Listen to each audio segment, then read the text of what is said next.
programa Outras Palavras, um oferecimento Sindiúti MG, Sindicato Único dos Trabalhadores em Educação de Minas Gerais. Olá, veja nesta edição os principais momentos do encontro Educação e Igualdade Racial. Cosmovisão africana, relações raciais e ações afirmativas na construção da identidade brasileira, tudo isso na visão do professor Luiz Cláudio de Oliveira. A luta dos trabalhadores e trabalhadoras para garantir seus direitos que estão sendo ameaçados pela PEC 241. O que os educadores decidiram na última Assembleia Estadual realizada. De Brasília, as notícias da Confederação Nacional dos Trabalhadores em Educação.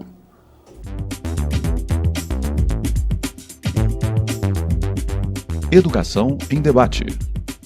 Doutor em Memória Social pela Universidade Federal do Rio de Janeiro, professor da Faculdade de Educação da Baixada Fluminense e de Sociologia na Rede Pública Estadual do Rio, Luiz Cláudio de Oliveira participou dia 24 de setembro do encontro Educação e Igualdade Racial, promovido pelo Sindiúti MG em Belo Horizonte. Professor Luiz Cláudio, o que o educador e a educadora, juntamente com os educandos, podem fazer para que educação e igualdade racial se encontrem a sua verdadeira força, a sua verdadeira identidade? Se a gente partir do suposto de que a educação já é a promoção de um encontro entre sujeitos sociais, dentro de um espaço pré-determinado, pré-definido como um espaço de produção de conhecimento. Se a gente parte desse suposto, então a gente já vai dizer que educador e educando constituem partes integradas de um mesmo movimento, de um mesmo processo.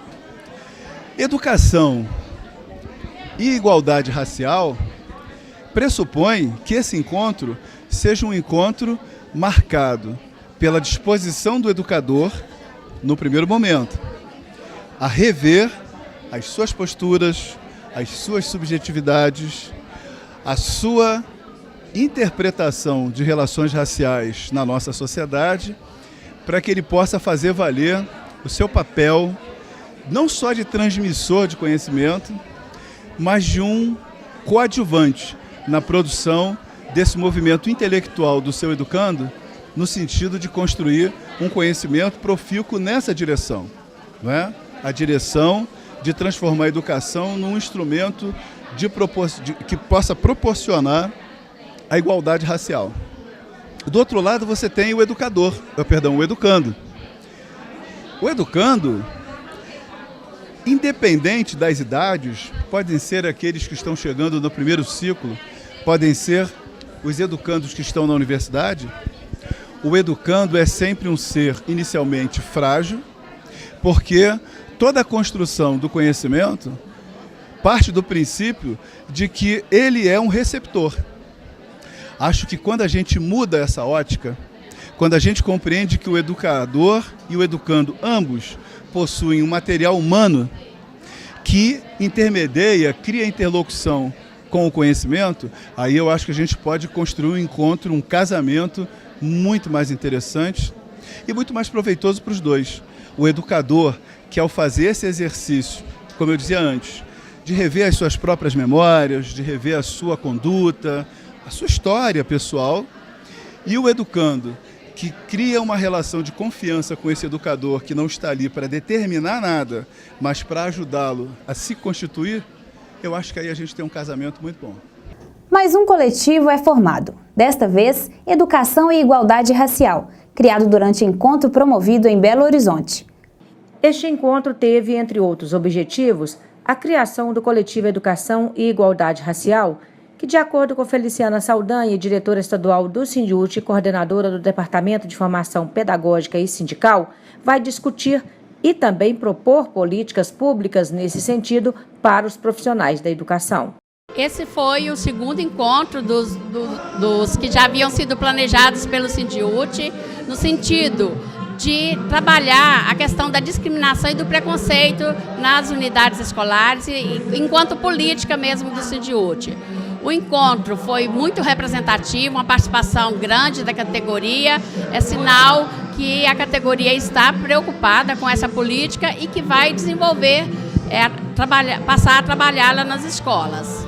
foi criado o coletivo de Educação e Igualdade Racial e as ações desse coletivo serão concretizadas na primeira reunião que acontecerá durante a Conferência Estadual de Educação do Sindiúti.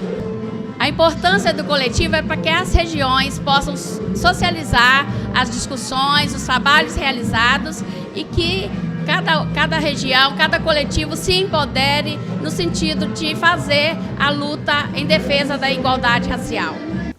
A secretária de Combate ao Racismo da CNTE, Ieda Leal, vice-presidenta da CUT Goiás, tem se empenhado nessa luta visando a garantia dos direitos dos trabalhadores e trabalhadoras da educação. Durante o encontro promovido pelo Sindiúti-MG em Belo Horizonte, ela destacou a importância de se consolidar uma escola sem racismo. Eu fico muito feliz porque o Sindiúti ele pode dar mais uma vez exemplos para o Brasil todo. Então, a criação dos coletivos reforça a nossa luta.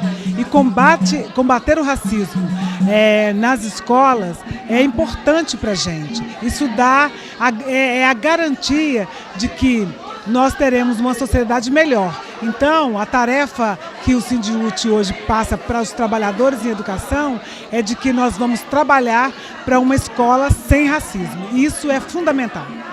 O que os profissionais da educação devem fazer para promover a igualdade racial nas escolas?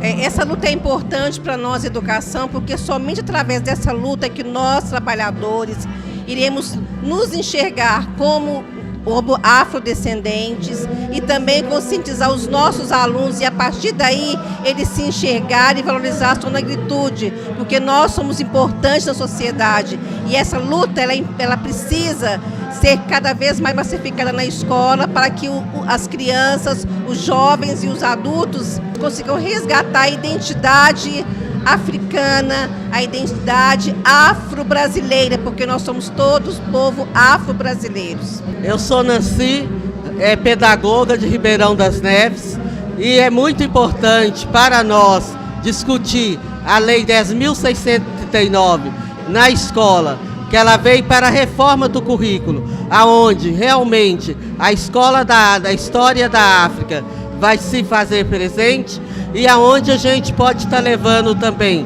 os quilombos e os povos indígenas para contar a sua história e fazer com que os nossos alunos se façam realmente presente dessa história que não foi contada nos livros, mas que a lei faz com que ela chegue até a escola. Meu nome é Andréia, educadora infantil em Ribeirão das Neves, e educação e promoção da igualdade é um debate extremamente importante para fortalecer e fazer o reconhecimento dos servidores públicos que estão na educação, se reconhecerem negros e promover a igualdade a partir do debate em sala de aula, fazer com que a Lei 10.639, que fala da obrigatoriedade da história da África, dos afrodescendentes, seja realmente efetivada em sala de aula. Precisa passar primeiro pelo reconhecimento dos servidores com a sua identidade étnico-racial, para que ele também empodere o aluno, empodere os poderes públicos, para que esse debate realmente seja feito e efetivado todos os direitos de nós, negros, cidadãos brasileiros que fomos colocados em situação de desigualdade, e a educação é sim um instrumento de transformação social extremamente importante. Meu nome é Marco Antônio Cabral, da cidade de Manhuaçu. A importância da educação racial, né, da educação no debate da educação racial nas escolas públicas e socialmente. Então, nós, como educador, professor, devemos levar esse debate para as salas de aulas, porque é fundamental esse debate para a construção do social, da igualdade de oportunidades para todos. Outras palavras da juventude. De acordo com o levantamento do Sindiúti, hoje já somam-se mais de 1.000 escolas que já tiveram este ano suas dependências reescritas como espaço de protesto contra a PEC 241, que retira investimentos dos serviços públicos, afetando em cheio as áreas da educação e da saúde, e contra a medida provisória que reforma o ensino médio, a MP 746. A mobilização cresce, ganha corpo e atualmente só no estado do Paraná já são contabilizadas mais de 800 escolas ocupadas. Em Belo Horizonte, os jovens que há mais de 15 dias estão acampados no Colégio Estadual Central, região centro-sul da cidade, prometem não recuar, enquanto o governo Temer não retroceder. A gente está aqui há aproximadamente 15 dias e a gente fez uma assembleia com alguns estudantes que se interessaram, porque alguns outros não quiseram participar, e a gente fez uma votação, a gente explicou sobre a PEC e a MP, e a gente fez uma votação para saber se a gente ia ocupar ou não o colégio. E a decisão, então, de ocupar foi fundamentada, então, na PEC. Mas o que vocês estão entendendo que é muito sério com essa PEC para os estudantes, para a educação de uma forma geral? Sim.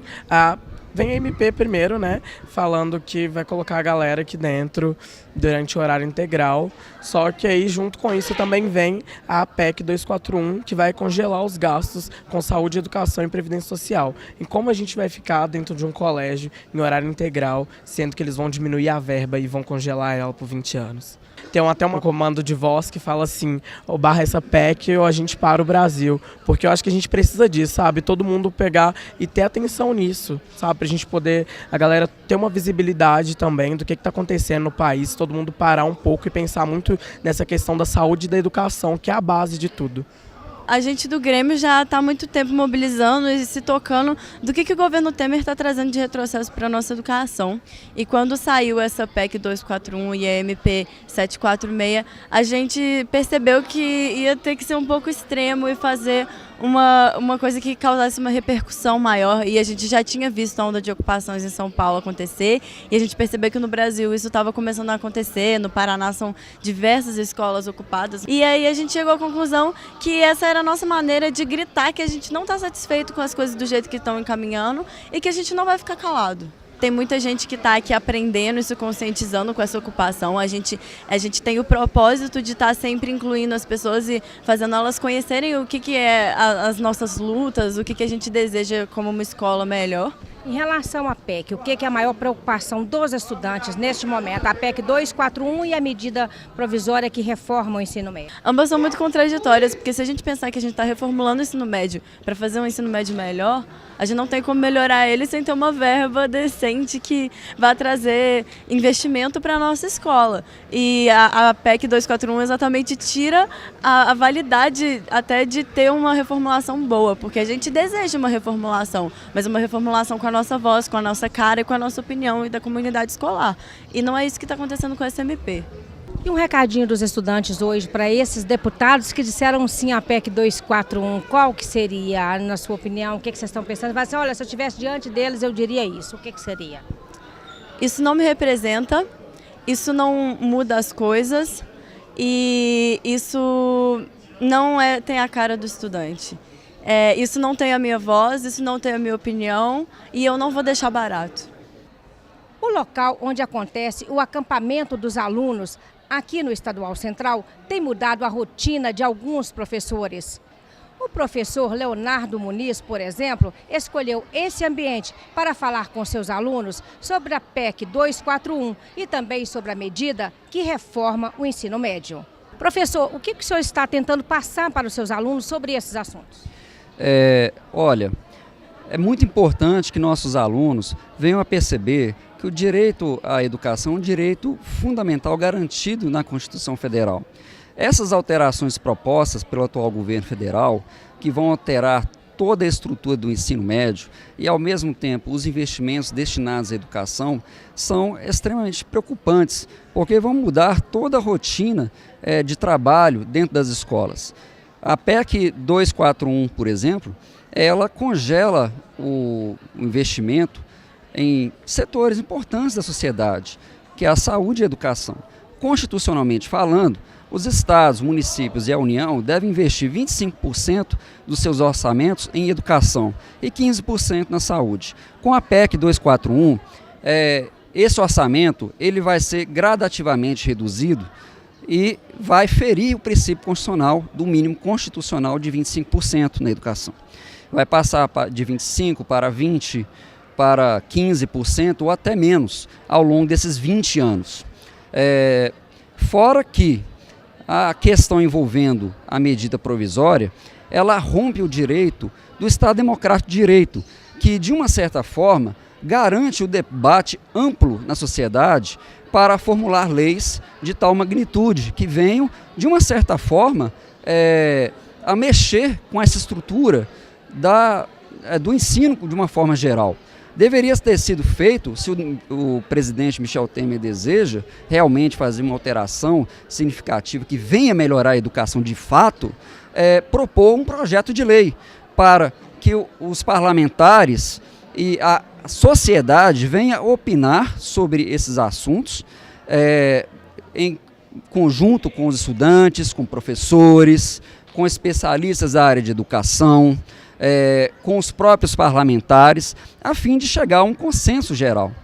Uma coisa que eu percebo que é extremamente contraditória nessa situação toda é o fato do senhor presidente desejar ampliação da carga horária, propondo um ensino de turno integral, o que vai, de uma certa forma, digamos, exigir que os estados venham a aumentar, né, os seus gastos com infraestrutura e contratação de profissionais, né, para dar conta de atender todos os estudantes, e, ao mesmo tempo, ele propõe, né, um projeto de emenda constitucional que vai, ao mesmo tempo, reduzir o orçamento dos estados e municípios na construção e no investimento dessas escolas. Né? Um contrassenso. É um contrassenso, né? É perfeito. E nós estamos fazendo esse trabalho aqui no Estadual Central, junto com outros professores, a fim de trazer os alunos para perto da ocupação, né? Para tocar os alunos no sentido deles prestarem um pouco mais de atenção nessas questões que vão mexer diretamente com o direito à educação que eles têm direito de acordo com a Constituição Federal. A galera ocupou aqui o Estadual Central no intuito de entrar no movimento nacional de ocupação contra a medida provisória, né, de reformulação do ensino médio e contra a PEC 241, que na verdade não é uma reforma no ensino ou poupar gastos, né, é um desmonte em tudo que a gente conquistou na educação e é também uma afronta, né, porque a gente que é pobre, que é jovem, que é mulher, que é negro, a gente paga essa dívida há muito tempo e a gente acredita que não é a gente que precisa pagar agora e que a educação não é um gasto que tem que se poupar, a educação é um investimento e que deveria cortar, por exemplo, fazendo taxação das grandes fortunas e pegando o dinheiro de quem tem, né? E não tirando o nosso. E é por isso que a gente está ocupando as escolas, não só aqui no Central, mas no Brasil inteiro. Como é que tem sido esse debate? A gente está vendo que os professores estão trazendo os alunos para o ambiente do acampamento, está discutindo o assunto. Como é que vocês estão recebendo? Os alunos estão compreendendo a importância desse movimento? Muita gente, os meninos vêm cheios de dúvida, mas são dúvidas tipo assim, nos dias que não tiver aula, será que eu vou ter que repor? São dúvidas mais institucionais mesmo, que às vezes os meninos não sabem. Eles chegam aqui na ocupação sem saber que é um direito nosso estar aqui dentro da escola e que a polícia não vai poder entrar para tirar a gente e que ninguém vai poder questionar, que a gente também não vai ter que repetir os dias letivos, que não vai poder dar bomba, por exemplo, nesses meninos. E os meninos chegam com essas dúvidas, achando a ocupação um movimento legal, mas querendo saber como funciona, como que faz para poder ocupar. Claro, tem outros meninos que também são contra, mas é muito balanceado. A maioria dos estudantes entende que eles estão perdendo direito e que a galera que está aqui na ocupação, e assim como eles, precisa sim lutar para conquistar mais e para impedir esses retrocessos também. Nós da UBS, a gente costuma chamar essas pessoas, como Michel Temer e o Mendonça, de inimigos da educação. E esses inimigos, eles nunca têm perdão para o movimento secundarista. E como a gente sempre diz, tanto nas escolas de São Paulo quanto aqui, nessas escolas do Brasil todo, o recado é: não vai ter arrego. Em Minas Gerais, acontecem ocupações de escolas públicas na capital mineira e em várias cidades, a exemplo de Uberlândia, Viçosa, nos prédios da Universidade Federal, no campus Pampulha, em Belo Horizonte, e em diversos institutos federais de ensino. Momento CUT Minas. A CUT conclama todas as suas entidades para mais ampla mobilização para o Dia Nacional de Greve em 11 de novembro. A forma da classe trabalhadora organizada reagir aos desmandos e aos retrocessos do governo Michel Temer é a luta unitária, e essa luta passa pela greve como forma de enfrentar e barrar a agenda deste governo. Por isso, no dia 11 de novembro, as palavras de ordem serão: não à PEC 241 e ao PL 257, não à reforma da Previdência, não à medida provisória do ensino médio, não à terceirização, à prevalência do negociado sobre o legislado e à flexibilização do contrato de trabalho, em defesa da Petrobras, do pré-sal e da soberania nacional. Os trabalhadores em educação realizaram, dia 25 de outubro, Assembleia Estadual em Belo Horizonte, com a participação de educadores e educadoras de todas as regiões do estado. Sob coordenação do Sindiúti, eles aprovaram participação nas atividades chamadas pela CNTE e CUT, que afetam direitos e garantias dos trabalhadores. Assim, dia 10 de novembro farão atos regionais de forma descentralizada e nos dias 11 e 25 a categoria se reúne em atividade na capital mineira no dia de paralisação geral, atividade chamada por várias centrais sindicais. De 30 de novembro a 2 de dezembro, o Sindiúti realiza a Conferência Estadual da Educação na capital mineira. Escola sem partido é o fim.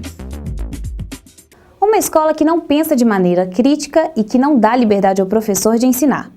É assim que profissionais da educação reconhecem o projeto da Escola Sem Partido.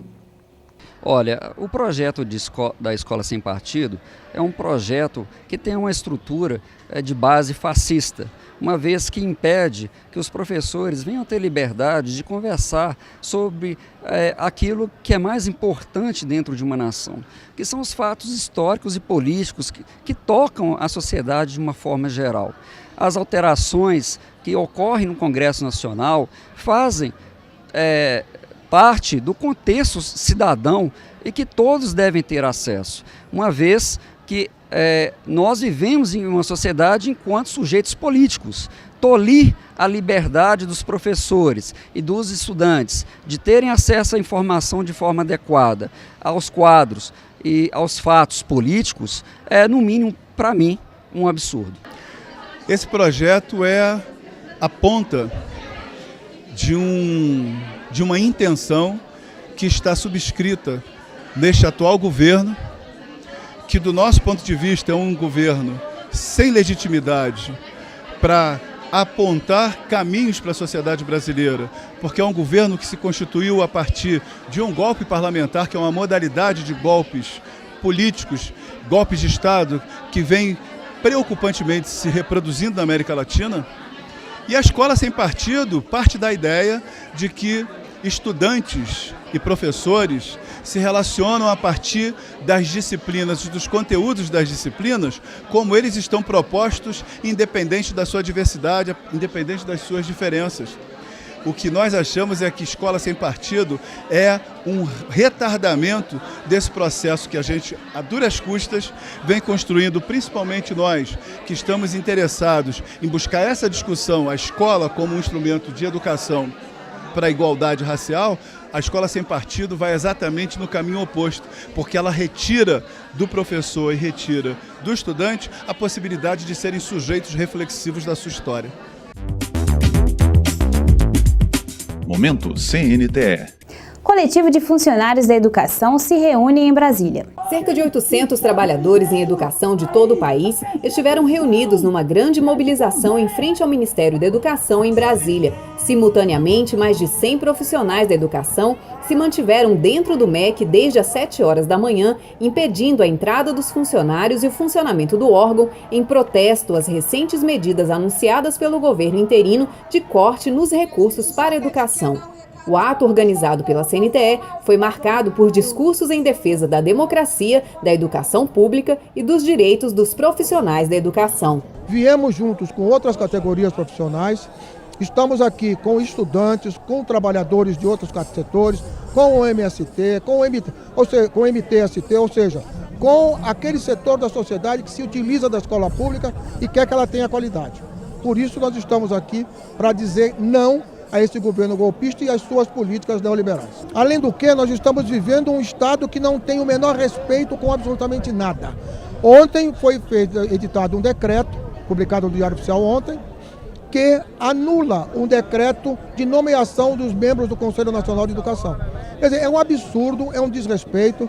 Eles trabalham na lógica de que o Conselho Nacional tem que ser feito por pessoas cujo compromisso não é o compromisso com a escola de qualidade, porque essas pessoas todas têm, tá certo? Vêm de uma linha de luta pela escola pública e para eles não interessa. Esse governo golpista interino já está desmontando todo o processo constitucional na área da educação.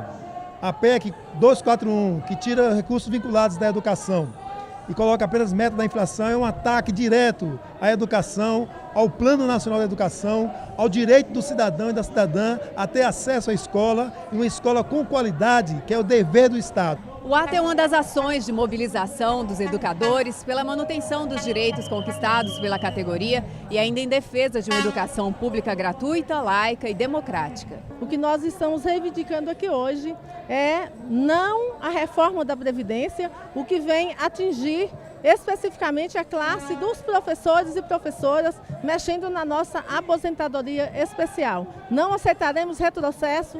Queremos lutar e garantir a aposentadoria especial dos professores do DF e do Brasil. Além de todas as pautas que vem tratando da questão do desmantelamento da educação, das verbas que estão sendo retiradas, uma das principais é a questão dessa lei da mordaça, que, se ela realmente for implementada, vai ficar, por exemplo, eu como historiador, ficarei quase que impossibilitado de poder fazer o meu trabalho em sala de aula. Nós estamos hoje na defesa do piso nacional do magistério, na defesa da aposentadoria especial, na defesa da CLT, que é uma conquista dos trabalhadores brasileiros. Nossos educadores das escolas também estão sendo vítimas, dessa onda fascista da mordaça, que está sendo gestionado pela extrema-direita do Brasil, e tem um projeto, um PL na Assembleia Legislativa por um deputado fascista do PP, aonde ele também quer tornar lei a lei da mordaça. Então nós estamos fazendo as denúncias, fazendo o enfrentamento, mas na prática, infelizmente, essa perseguição já está acontecendo. Então nós tivemos um professor, nesses dias ainda tirado da escola, ele teve seu direito de ser professor cessado, sob acusação mentirosa de que ele estaria fazendo política partidária. A secretária-geral da CNTE, Marta Vanelli, esteve na ocupação do Ministério e falou sobre o ato. Nós cumprimos o objetivo, nós definimos o CNE, fazer um ato aqui em frente ao MEC e fazer um trancaço, ou seja, evitar com que o MEC funcionava durante todo o dia. Na verdade, nós ocupamos as portas e entramos no hall de entrada do MEC, que fazia parte do pouco desse trancaço, e o MEC, na verdade, não funcionou no dia de hoje. Por isso que esse objetivo foi alcançado. Agora, nós entramos aqui pela retirada da PEC 241. É óbvio que o Conselho Nacional de Entidades também decidiu que não vai pedir audiência, muito menos se for chamado para negociar com o governo, não vai. Por isso que, a partir da semana que vem, nós vamos acompanhar dentro do Congresso Nacional toda a tramitação da PEC 241, onde vai desvincular os recursos da educação e que vai, na verdade, sucatear mais ainda a educação pública.